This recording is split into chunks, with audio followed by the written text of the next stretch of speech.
So Batman was directed by Tim Burton and it stars Jack Nicholson, Michael Keaton, Kim Basinger, and it's about not necessarily Batman, but definitely more about Joker than it is about Batman. And in this movie, Jack Napier becomes the Joker, and Batman has to try to figure out like who he is, what's going on, and he must try to stop his next move before he destroys Gotham. So this was a movie that for years has always been highly regarded and also kind of not highly regarded. I felt like it's highly regarded because Michael Keaton is one of the best Batmans out there. Jack Nicholson's performance and as Joker is incredible. It also kind of has not held up too well because a lot of the stuff that happens in this movie may not be comics accurate, but I'll address that. And I did watch this movie back when I was like 12 for the first time. It's like I didn't love it back then, but then again, I wasn't really into Batman like I am now. But I have seen it since then. I've seen it multiple times since then, and I do really enjoy this movie overall. So, what do I like about the movie? Well, I do like the acting in the movie, well, particularly Jack Nicholson and Michael Keaton. Jack Nicholson's having a blast in this movie as the Joker. He does have like a lot of that really dark humor that works really well in this movie, really works well for the Joker. And I feel like the Joker is just one of those characters that no matter how you do it, he's just going to steal the scene no matter what movie he's in. You know, Heath Ledger was great as the Joker in The Dark Knight, and he basically stole that entire movie. Jack Nicholson is pretty much the same thing. Even though this isn't necessarily a Batman movie, it's really this movie should have been called Joker instead of the Joaquin Phoenix movie when you really think about it, because it's more about his origin story. Because at that point, Batman has already been fighting crime for a while now, so it just doesn't really make too much sense. But it definitely focuses a lot on him. I feel like it wouldn't have. I don't know. I feel like it's never too much Joker if I'm being honest. But he balances that humor and he balances like the dark sense of humor that he has, and as well as like the dark nature of his character. I think it works really well. Michael Keaton's pretty good in the movie, mainly as Batman. I don't love him as much as Bruce Wayne, except for like one scene which I'll get to later. I do think Michael Keaton's a pretty solid Batman, particularly in like when he's actually in the action. I think that's really well done. Like his first appearance as Batman's really great. Just simply saying I'm Batman was like, okay, that's enough for me. I do really like the production values of this movie. I do think that with someone like Tim Burton at the helm of this movie, his production design is usually very incredible, very stylistic, and very unique. And I feel like Gotham looks very unique in this movie. Definitely looks very fascinating. I'm like, I kind of want to explore this world a lot more. As well as the cinematography, I think it is incredibly well shot. It kind of just showcases how dark and how grim this whole city is. I do think that's really well done. And the score by Danny Elfman is just epic. It's for some reason the Batman movies usually have great scores. Like this movie has a great score. The Dark Knight trilogy has great music, as well as the Batman last year that had great music as well. And Danny Elfman's score is just incredible. I also like with this movie too how often it plays with our expectations. There's a lot of diversions in this movie. Like in the opening scene, we kind of see this, these parents bringing this kid and they're encountered by a criminal, and you think, oh, this must be the origin story of Batman, and it's like the origin story of Bruce Wayne and such. No, it's not really him. It's just a family that's being mugged in the city by a criminal who will later be taken out by Batman. Okay, well that's an interesting diversion. Um, you know, kind of set us up for the rest of the movie. Like it's not going to be what we expect it to be. Also, like that really funny scene where Bruce Wayne is at the news conference and there's a mime there and he's like, okay, what's going on here? But then the Joker comes out and throws the pen. It's like the pen is muddier than the sword and all that. That bit, I kind of like the way it just kind of plays with our expectations throughout. I do think there are a lot of great scenes in this movie. The first scene involving Batman's great. I really enjoy the museum scene. It's when Joker has all that gas go through the museum, and he gives Vicky Vale that mask, and it's like he goes into the museum and they just start painting. It's like it's just fun. It's just ridiculous. It's Joker. It's even the Prince music isn't too bad in that scene. Honestly, I'll talk about the Prince music in a moment. The climax, I do think, is really well done overall. It's very action packed. There's a lot of moments where I'm like, okay, I didn't realize like that was what Tim Burton was trying to go for with this movie.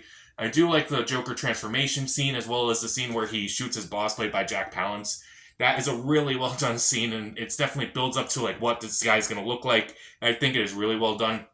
And also, I really enjoy the scene where Bruce visits Vicky Vale at her apartment, but then Joker comes in and Bruce tries to figure out how is he going to try to fight this guy, even though he's only dressed as Bruce Wayne and not as Batman. So he does that whole, you want to get nuts? Let's get nuts scene. Like that was awesome. That was really fun. And I do think it is pretty funny overall. It has like that really dark edge with a lot of these actors, involves like Tim Burton style.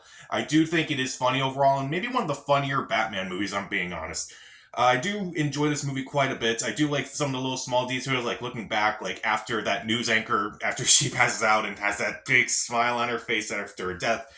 All the anchors just stop wearing makeup. It's like that's kind of a neat detail. It's definitely a movie that I've looked back on and I definitely do respect overall over the years. So, what don't I like about this movie? Well, I don't really like Vicky Vale in this movie. I feel like it's not necessarily Kim Basinger's fault, but I feel like her character is just so plainly written that anyone could have played her and it wouldn't have made much difference. Also, she does scream a lot. She does get kidnapped quite a few times. I didn't really find her that interesting of a character. I did like her more than Kate Capshaw in Temple of Doom, that's all I'll say. And admittedly, I think the Prince music is a little bit out of place in this movie, especially now it just feels really out of place. Like, I never would have expected someone like Prince to be involved with a movie like Batman, but here we are. And it's not that the music itself is bad, it's just, it's fine, it's fine in the movie, but like, it's kind of ridiculous now when you really think about it. Why does this movie have like a soundtrack like this? Like, and sometimes the soundtracks can be really good, like the Across the Spider-Verse soundtrack, that's great. And it actually fits with the movie overall. This only kind of fits with the Joker at times, and it doesn't really do much other than that. And also, there's this whole subplot in this movie about how Vicky Vale and this other guy from this other guy are investigating like what's up with Bruce Wayne and such. And he's also kind of in love with Vicky Vale. They're investigating what happened to Bruce and why he goes into this alley. It's like, oh, this is where Bruce's parents were shot when he was a kid. And I'm like, really? You're just figuring that out? I feel like that would be common knowledge in Gotham. Like, how do people not know that's where Bruce Wayne's parents were killed? I feel like that's only because it's like, oh, maybe we didn't know that too much. And maybe we just need to figure that out, like why he does the things that he does. Oh well. Also, I kind of don't like the use of some of the characters, like Alfred, Commissioner Gordon, and Two-Face Harvey Dent.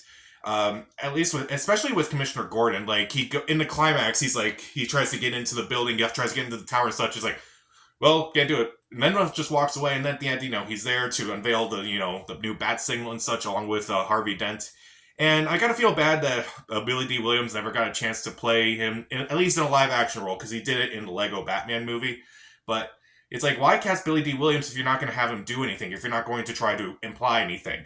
I feel like it would have been really cool to see him as Two-Face, and unfortunately, he didn't really get to do too much in Lego Batman, but oh well. And also, admittedly, the movie's not very comics accurate in a lot of ways. Why would Batman let Vicky Vale into the Batcave? Jack Napier is the one who killed, Bruce's parents all that time ago, not Joe Chill. I try not to be that guy who's like, I gotta nitpick all these things in like comic book movie adaptations, because if I do that, I would hate every single comic book movie out there. But I guess to me, if it sticks to the style and a tone, or it's like kind of like meshes those two styles together, of like the filmmakers as well as the world of the comic, then I'm okay with it. And I feel like Batman does that pretty well. Like, some would argue, Christopher Nolan's Batman trilogy is not entirely comics accurate. And maybe, I don't know, the Batman may be the most comics accurate Batman movie I've seen, but that doesn't mean it's entirely accurate. I'm okay with it. That was still a really well done movie. This is still a really fun movie overall. I still really liked Batman overall. Well, I like Batman 1989 as well as the Batman, that's what I try to say here. So, overall, the acting's pretty good, particularly from Jack Nicholson and Michael Keaton. There's a lot of really good production values, like the cinematography, the score. I like the way it plays with diversions a lot, and I do like a lot of scenes, and it's pretty funny. There's a lot of great details kind of hidden in there. But I didn't really care for some things like Vicky Vale, the Prince music, how Bruce's parents' story kind of just comes into this movie and feels like it's not really necessary for this movie.